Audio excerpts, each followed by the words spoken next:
Welcome to this Creative Instinct podcast production made for the Cambridgeshire Recovery Service, one of a series made by people navigating their recovery journey, driven by people who have been there and recognise the way. I grew up in the 70s in South East London, on a council estate. Quite deprived back in the day as it was.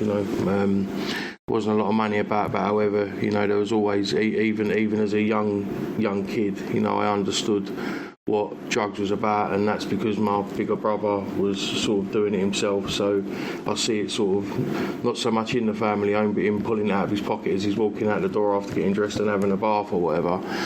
So it kind of led from there, really, my curiosity around things. Why is that there? What's he doing with that? Why is he taking it?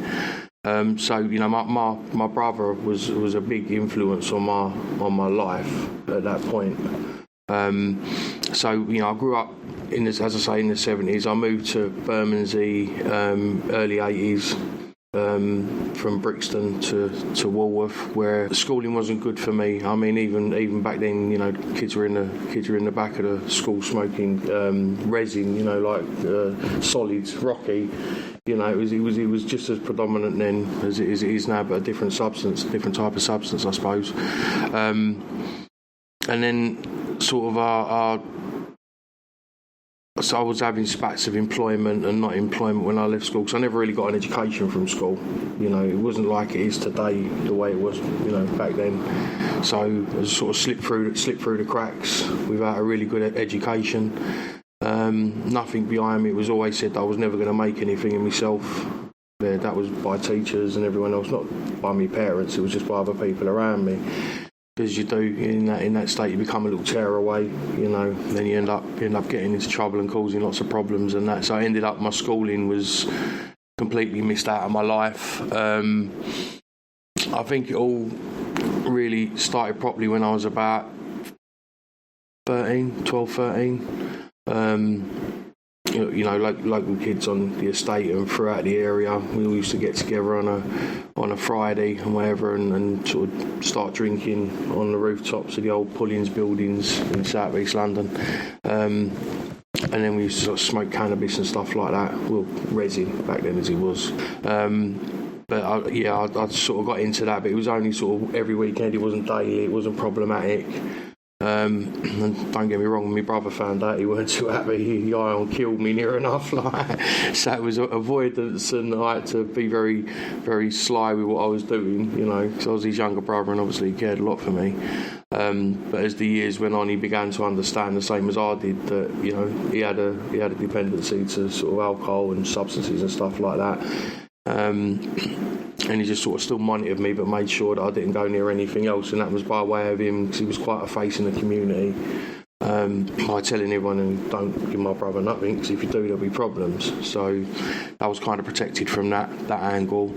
Got to about 19, and I become successful in a role for a job on a railway.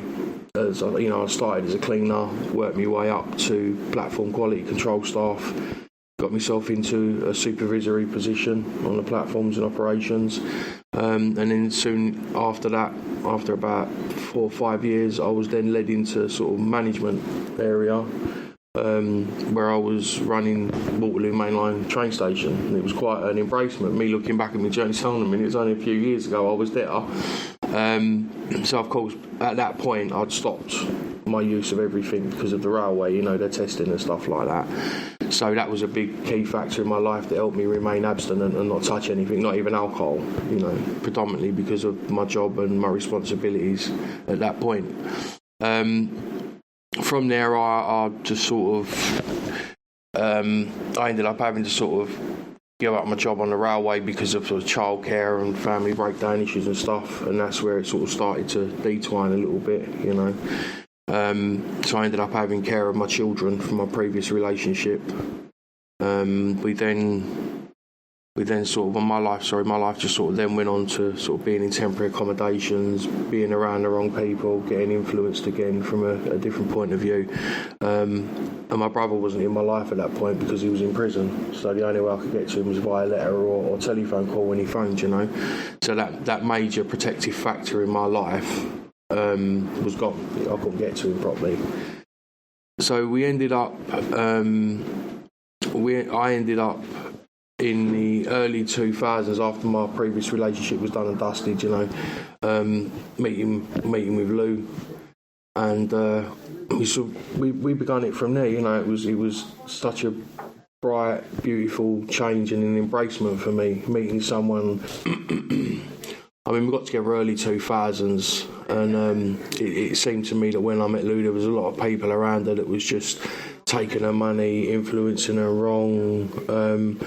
And at first, I didn't really want to be saying anything because that's control and, controlling in a relationship. And obviously, I'd seen what my mum and dad had been through, so obviously I was the total opposite end of the scale to that.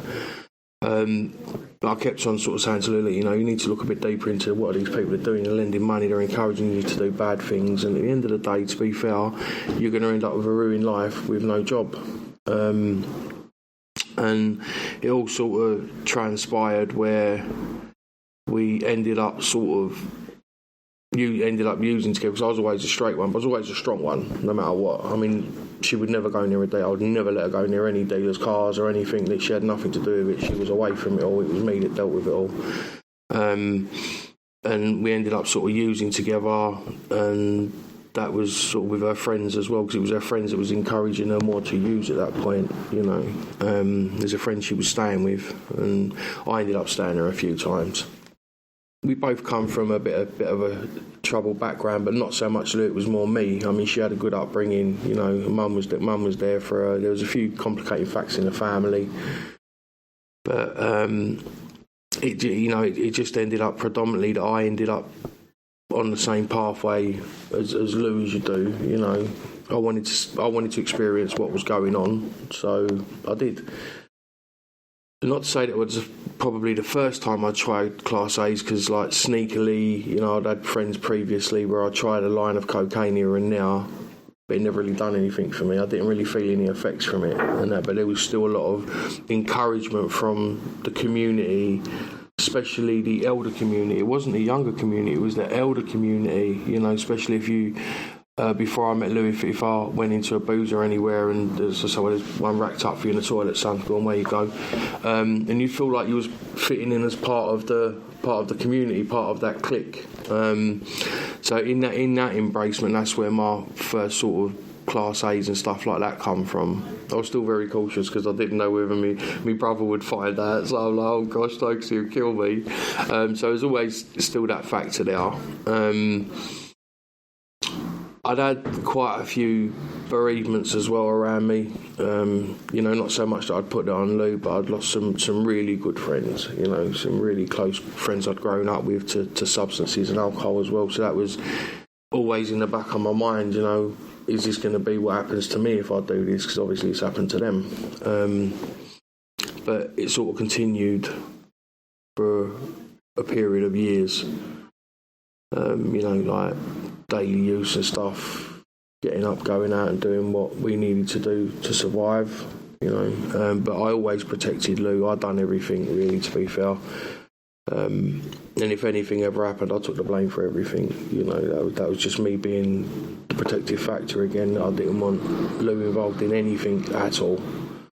I don't know, I felt like she'd had this sort of normal life that had led into a life. It can be exciting for someone when you look at it, and they've got this normal life, and the excitement builds up in there. It's a different type of life, and they want to experience it, and you can see the want to do it. But where I'd all sort of already been coded up years ago about what this lifestyle was about, I was aware of it. That's what made me want to protect her even more. But it was mainly her friends around her at that point that. Because we moved in with one of her friends, there was a lot of encouragement as well from her friends to use. So we ended up sort of needing to get out of there, which led to a period of homelessness and stuff, because we wasn't able to be housed by a local council. So we sort of ended up in the back of a van, sleeping in the back of a van and that. And then this is where the cross paths over the story, because, I didn't want Lou staying there. I said to her, you need to go back and live with Mum. Like, you need to have a family around you. It's all right for me. I'm a boy. I can do what I want out here. I'm safe. So there was a period where we was together, but we were living in sort of separate locations and stuff, which brought us closer together, you know.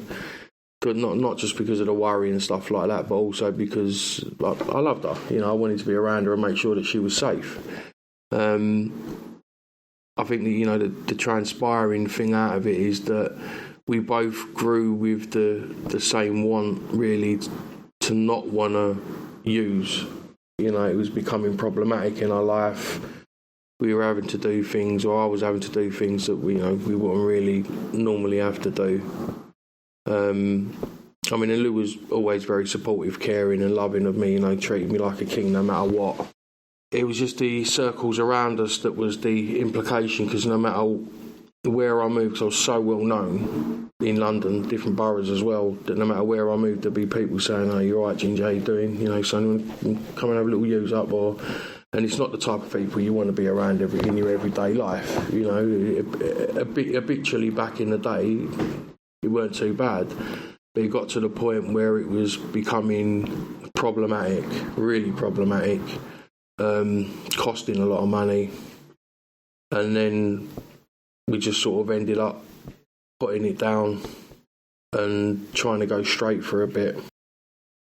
We started, I started with CGL then at that point, which was known as the Crime Reduction Initiative. So CGL had been running a few years, but they was only ever for criminal justice at that point. And this was before they went to like self-referrals coming in and stuff like that. So I was under a DRR with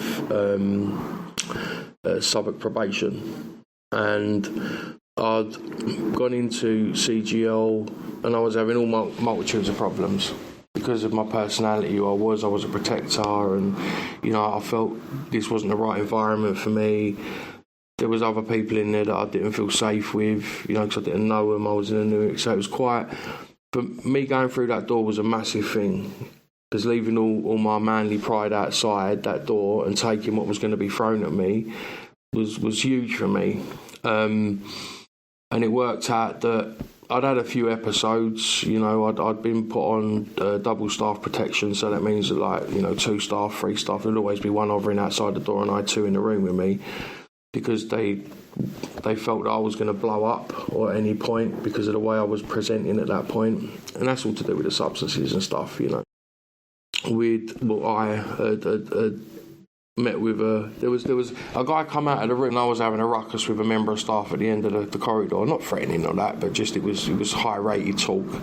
And this guy popped his head out, and his name was Phil. And all I see was a guy pop his head out, and he said, "Jay, have you got him in?" I thought, how does this guy know my name? How do you know who I am? Well, you know, obviously they know who's in the building. So I went into his office and I sat down with him, and he said, "Can you let me know what's going on? You know, what's going on for you today?" And so I sat down and I just sort of went, blah, I explained everything. It just sort of come out. I think I was there for about 2 hours with him, bless him, his ears were hurting afterwards. But he said, he can see what I'm talking about, but he can also see at the same point that the person sitting before him ain't the person in the service. It's someone different, meaning the person in the service is related to the drugs. The person sitting before me isn't the person who's really using substances. It's like someone crying to get out of you. And he very much believed in me. Before all this stuff with Phil, I didn't really feel any value to my life at all. You know, I thought I'd just transpired, gone down, and that was where I was going to stay. But obviously not, you know.